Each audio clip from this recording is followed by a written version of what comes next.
Hi guys, this is Doc Jerome Chongson from RT Vision Care Clinic.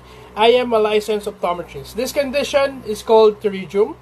Pag social ka, ang tawag dyan ay surfer's eye or sa Tagalog, pugita sa mata. At kagaya na nakikita nyo, it is a triangular shaped growth of flesh tissue on the conjunctiva.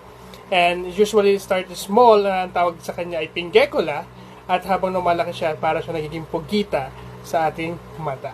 And usually nakukuha ito sa prolonged exposure natin sa sun rays, sa UV rays, sa dust, at sa wind. At syempre sa may init na lugar. Kaya kadalasan yung meron ito yung mga taong ang trabaho ay nasa labas sila. Or required na nasa labas sila. And usually pag meron ka nito, ang iyong mata ay namumula, kumakate, nagluluha, parang may puwing yung pakiramdam, tapos mahapde, at parang nagda-dry yung ating mata. And usually to prevent this at para mapabagal yung growth nito, kailangan natin ng prescription eyeglasses or na may UV protection pa rin, or sunglasses na may UV protection. Samahan mo ng payong at sombrero.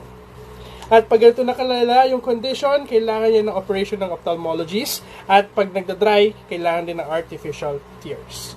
That's all.